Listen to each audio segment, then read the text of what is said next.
Hey guys, it's Goosebumps Completionist, and today I'm bringing you a book review from the classic original 62 book series, and it's book number 56, The Curse of Camp Cold Lake. Whew, I have to say, upon rereading this book after many years, I have not read it. The last time I think I read this book, I was maybe 14, in the mid 2000s, back when Cartoon Network started re-airing the episodes of the original show on reruns and stuff. So I kind of got back into the series, read some books I hadn't read before. And I think Curse of Camp Cold Lake was one I never got around to reading when I was initially getting into the series, when I was around 7 or 8, when I was like going to my library and checking out all the books. This was one I got to later on. And I read this, I think, once or twice because I really dug a certain aspect of it. But I always held some resentment to the story. And I can tell you, after many years coming back to this, I still hold some resentment to it today. And after rereading it, I can kind of see some things that are just more jarring than memory actually served justice to. All in all, if I had anything to say about Curse of Camp Cold Lake, I understand this is a divisive Goosebumps book. I understand people feel a certain way about certain characters, or they can identify with certain characters for specific reasons if they apply a certain mentality towards a character or towards the narrative of the story to kind of help it when you're reading the story. I totally can understand that. But for me, what I got out of this book was just frustration. From the first half down to the ending, there's a couple good moments sprinkled in there, but for the most part, I don't know. I really don't know where I'm going to land with this. This is going to be off the cuff when I get near the end of the video, but would I recommend Curse of Camp Cold Lake to you if you've never read it before? Maybe. So let's get into the plot overview without giving too much away. So the story here is centered around this girl named Sarah Moss, and she's this 11 or 12-year-old girl. She is soft-spoken. She has some hobbies in her real day-to-day life. She likes to go to the mall, likes to shop, go see movies, stuff like that. She's not really an outdoorsy type of girl. But her parents are forcing her to go to this camp called Camp Cold Lake, which is a swimming and aquatics themed camp where she's pretty much going to have to force herself to go swimming and doing canoe excursions and doing water skiing, that type of thing. And Sarah's not a fan of the water, nor does she like the thought of being in a campground where there's woods nearby, which means a lot of bugs. She's not a fan of that life, right?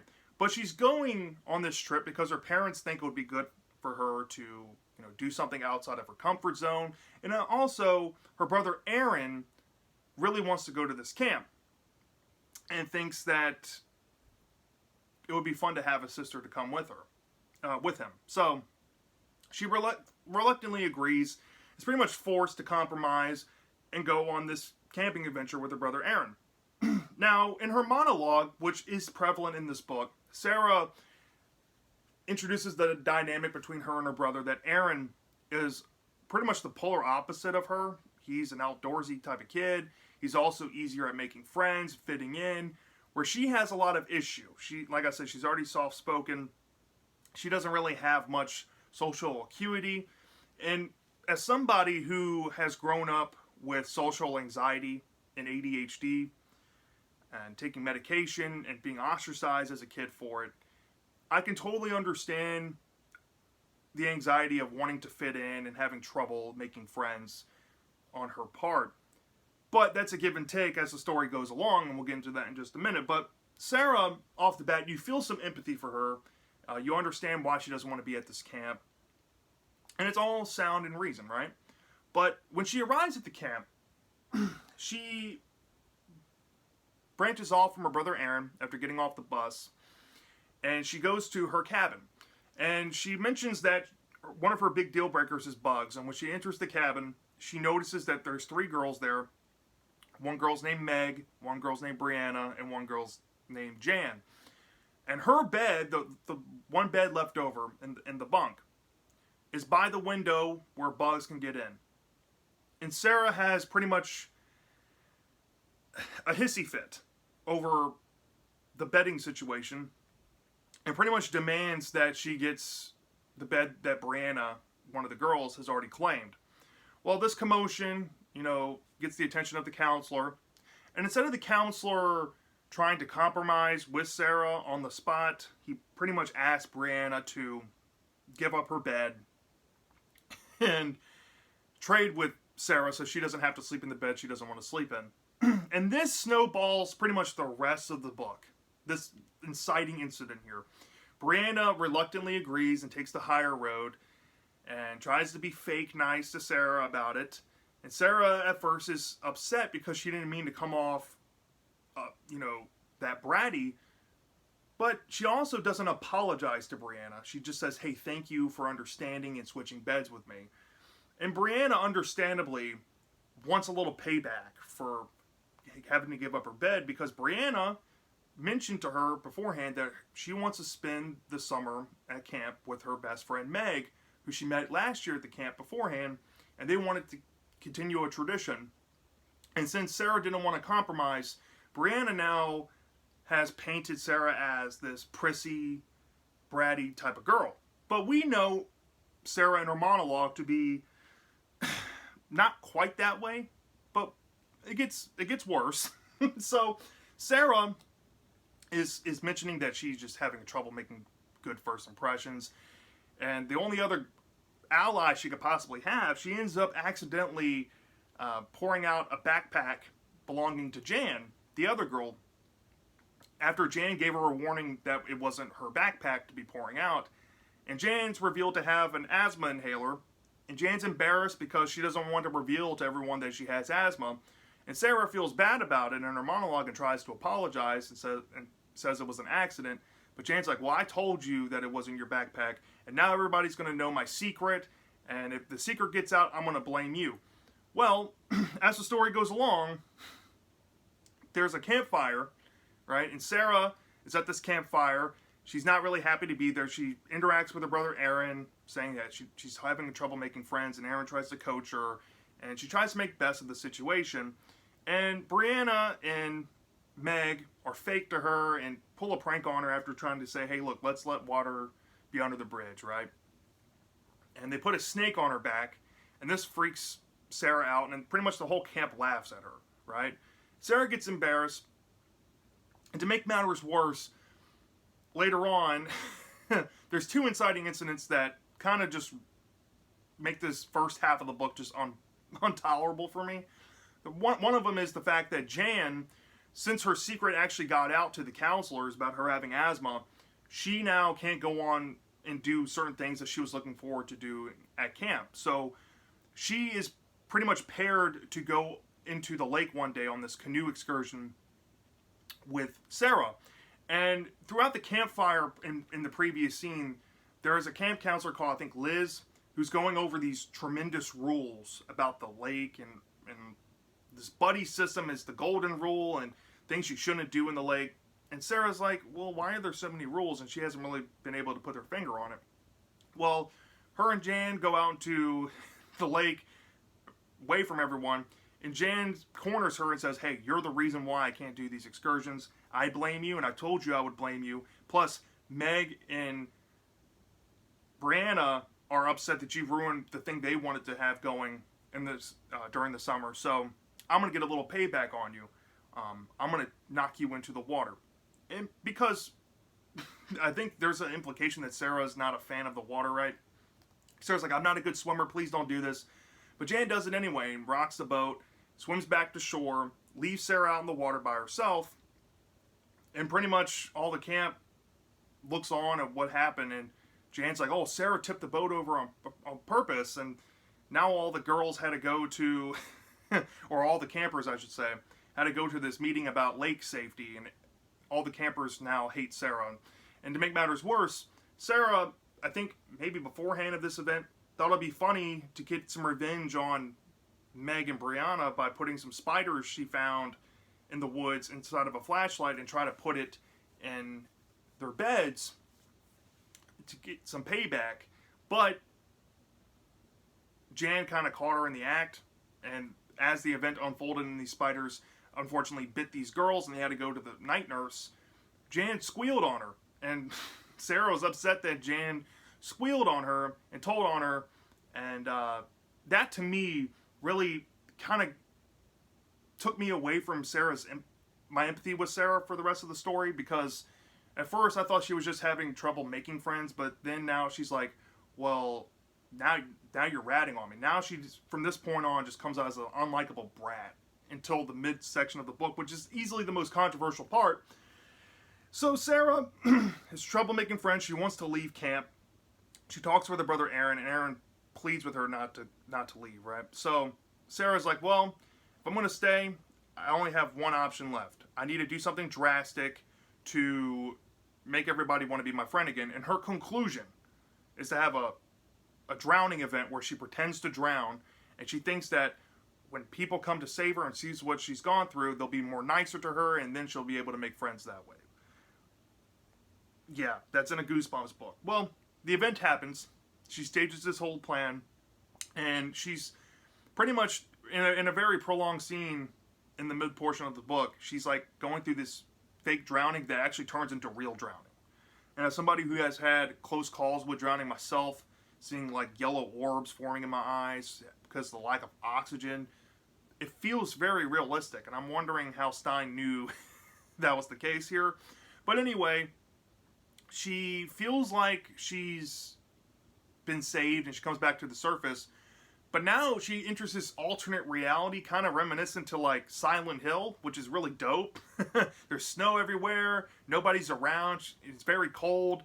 She's like, where am I? And I think this is Stein's interpretation of a purgatory of the afterlife or something. And she meets this girl named Della. And Della is this little blonde-haired girl. She is the only person in this reality. And Della easily is my favorite part about this whole book moving forward. Because Della's now like, well, since you're here, I want you to be my buddy forever. And Sarah's like, well, I must be dead.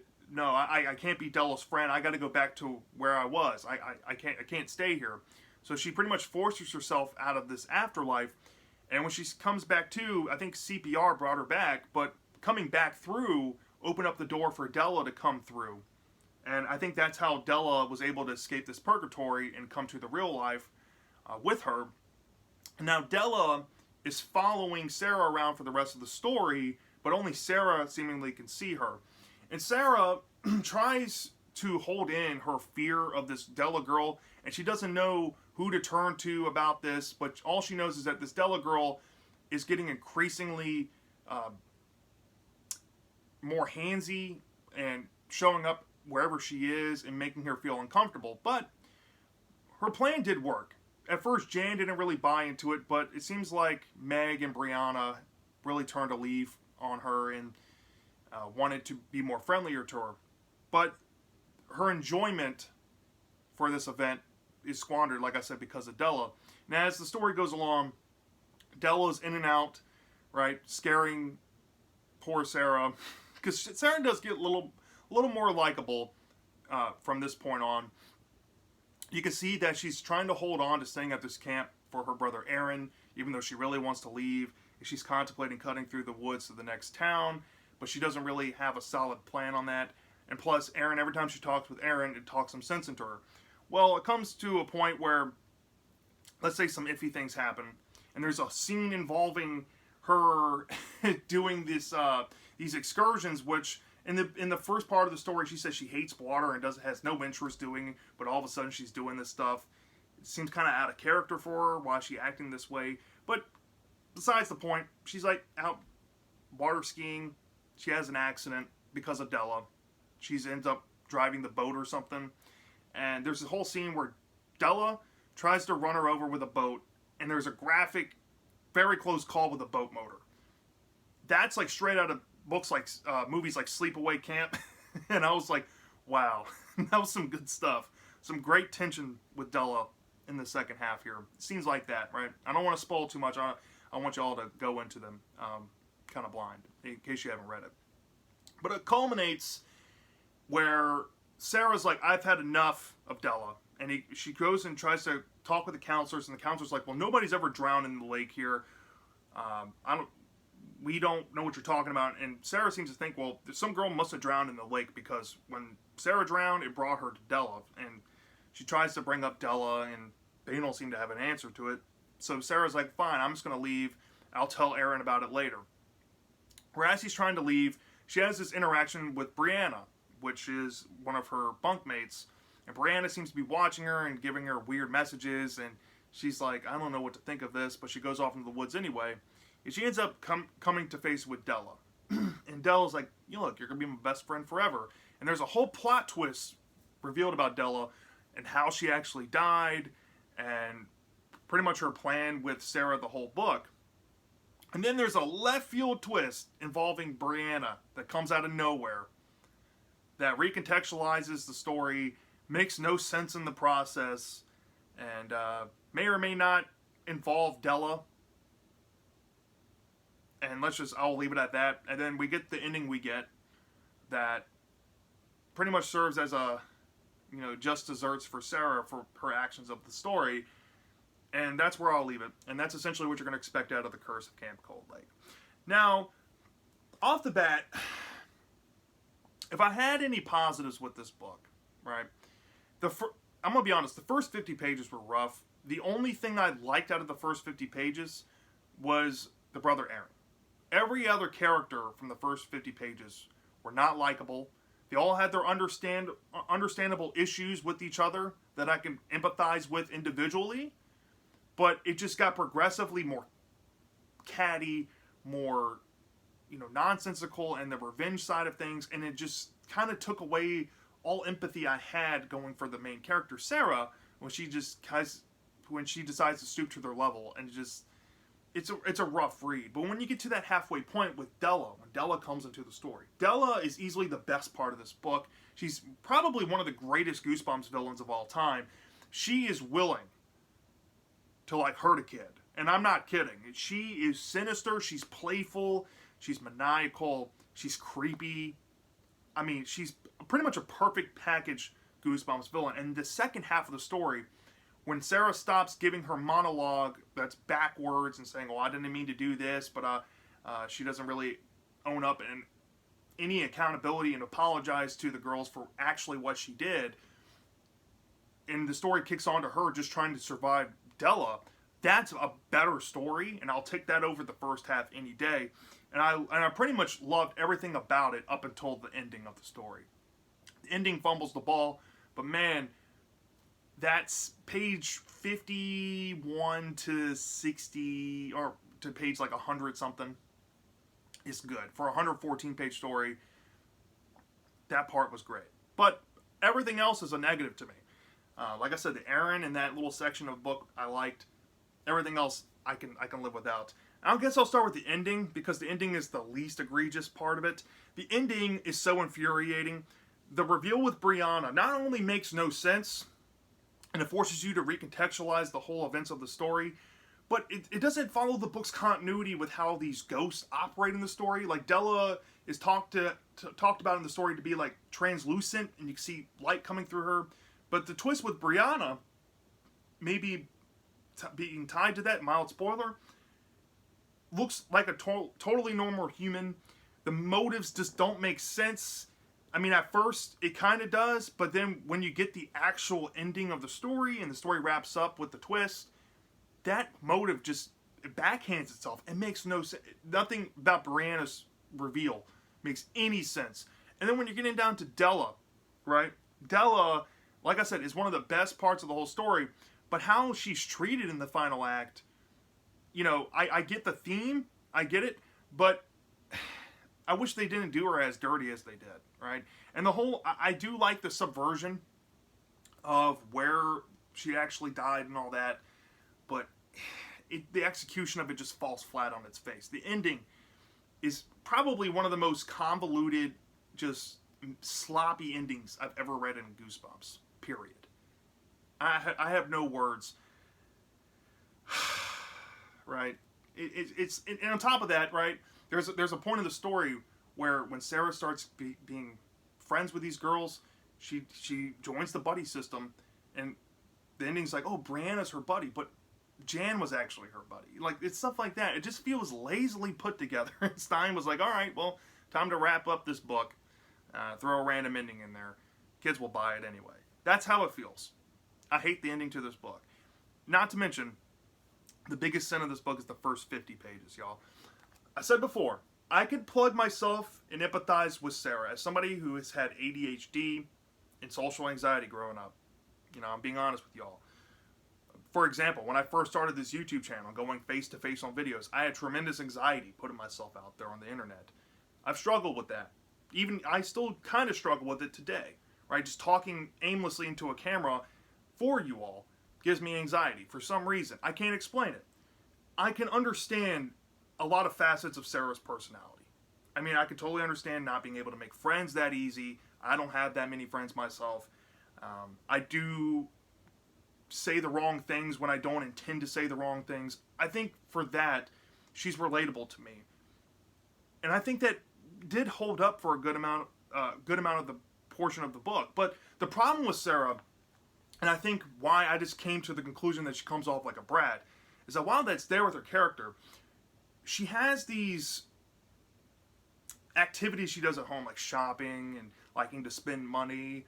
And then she kind of has this prissy attitude towards being outside, kind of like a caricature type of character that you'll see in like a camping story or movie out there, where you always have that one girl that's just not about the outdoors life, that's just exuding with the character. And with Sarah here too, she comes across as that kind of caricature, but with that added element, until she decides to get revenge on these girls, which, in my opinion, the inciting incident to the story, right, is really asinine. And I can kind of understand where Sarah's coming from, but I can also understand tremendously where Brianna, Jan, and Meg are coming from. From Brianna's perspective, right, you got to look at it from this. Brianna doesn't know what's going on inside of the mind of Sarah, right? Sarah just comes across as a girl that wants her way, right? And Brianna is trying to say, hey, look, we had it first. Don't you understand? And since Sarah is saying that, hey, I don't understand, and pretty much guilt trips Brianna into having to switch beds with her, Brianna is looking for an apology. She doesn't want to get what the book, said about Sarah, saying, hey, thank you for changing beds and understanding, right? She doesn't want to hear that. She wants an apology. She wants Sarah to apologize for being rude, for not being compromisable.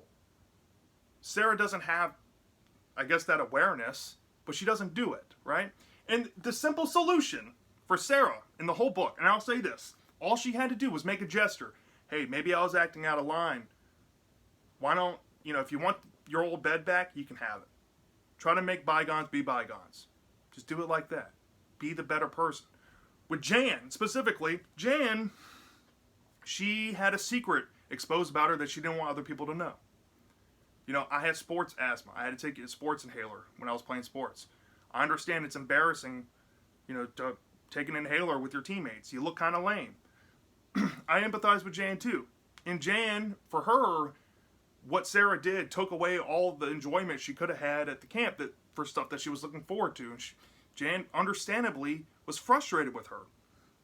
All Sarah had to do, was say, hey, I'm sorry, I'll go talk with the counselors and try to make it right. Maybe make up a lie to say that it was actually her inhaler. I don't know. Anything could have helped with Jan. But she didn't do that, right? So, when she gets, the whole canoe thing with Jan happens, when she gets a snake put on her back by Meg and Brianna, what does she do? She decides to stoop to their level and take spiders and put it in a flashlight and prank them. It's just catty, nonsensical bullcrap. That's what I'm getting across with her character. And I don't know if Stein did this intentionally, whether he was writing this in the mindset of a girl that is you're supposed to think about her monologue more in a invasive way, not like a literal way. Like if she says, "Oh well, I didn't mean it for it to come out that way." Is she saying it like us the readers that, oh, she actually has more manners than she comes across, or is she trying to come across in a little way, hey, I don't know how to vocalize what I'm trying to say properly. You know, there's that fine line with reading her character, and I feel like for me the tipping point was that her going to the spider in the flashlight route to get some revenge that took it away from me, and it just sold me that she's pretty much just a prissy girl with, you know, no interest in the outdoors whatsoever, and because she hates bugs and all that, and because she probably got her way at home in her home life, and this was one of the few times where she's ever had to compromise and do something outside of her comfort zone, she wasn't willing to go any further with compromising. So she was like, you know what, I'm going to act selfish. I've already compromised for my brother, I've compromised for my parents, but I'm not going to compromise being in a bed with bugs. That's how it comes across. It doesn't come across as somebody with social anxiety anymore. And that's what ruins her as a character for me. For some people, it might not ruin it. Some people can still say that, oh, you know, I can plug my anxiety into her, or whatever neurodivergency people have out there that can connect with Sarah. I understand. But for me, that's the point of the book where it gets ruined. And that makes me mentally hate the first 50 pages. So, rant aside, those are pretty much all the things I can say about the book. Other than that, the Prouse was okay. It was passable. The atmosphere, the setting was fun. I like the camp setting. I think Cold Lake has this different flair to it. You know, it's summertime, but the camp water's still cold. I like the rules aspect. It didn't get really fleshed out all that much, but it's there in the story. And I do like that there's a mild urban legend going on with it. If I wanted to add some little minor things to praise it up a little bit more. But from a 0 to 5 star basis, y'all, just for the first 50 pages alone, I deducted like 1.1 points off and brought this down to 3.9. If it was just the issue of the first 50 pages and it had a better ending and all that, this would be like a 3.9, a high C plus of a book, pushing that B territory, maybe teetering on that B minus right at a 4, if I was being nice. But the ending itself tacked onto it, recontextualizing things to make it make nonsense, like make it nonsense, make it non-believable. The way it feels so left field, random, for the sake of a twist. It's frustrating in its own regard as well. I decided to deduct 0.4 further, and I ended up with a 3.5 out of 5 with this book. This is a C minus. Very average, kind of. It's just an okay book to me. It's okay, it's decent. It could be better, but there's way worse. There's way worse in the series, and I'll stand by that.